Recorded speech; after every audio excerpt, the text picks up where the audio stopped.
ውድ አድማጭ ተመልካቾች ጤና ይስጥልን፣ እንደምን ዋላችሁ? ክፉ አይንካችሁ። እንኳን ወደ አዲስ አፍሪካ ሚዲያ በሰላም መጣችሁ። ይህ የዛሬ የተባበሩት አረብ ኤምሬት አስፈላጊ ዜና ነው።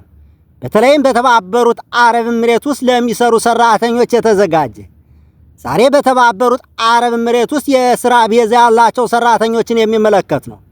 የቪዛ የሥራ ኮንትራትና የሥራ መብቶች ጉዳዮችን በአጠቃላይ እንመለከታለን። በመጀመሪያ ሰራተኞች የቪዛ ጊዜያቸው በትክክል መከታተል አለባቸው። የቪዛ ጊዜ ካበቃ በኋላ ያለ ህጋዊነት ማዘመን መቀጠል የህግ ችግር ሊያመጣ ይችላል። ስለዚህ ሰራተኞች ከኩባንያቸው ወይም ከሁማን ሪሶርስ ማናጅመንት ክፍል ቀጥታ መገናኘትና መምከር አለባቸው። በቀጣይ የሥራ ኮንትራት ጉዳይ በጣም አስፈላጊ ነው።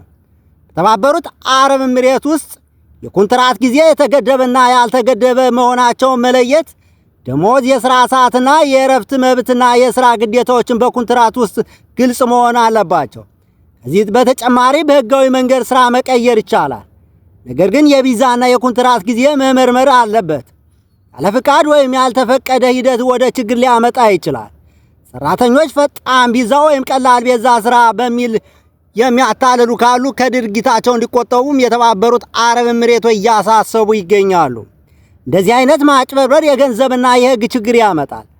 በአጠቃላይ በተባበሩት አረብ ኤምሬት ውስጥ መስራት እድል ቢሆንም ህግን መከተል፣ መብትን መረዳትና ራስን መጠበቅ ግን አስፈላጊ ነው።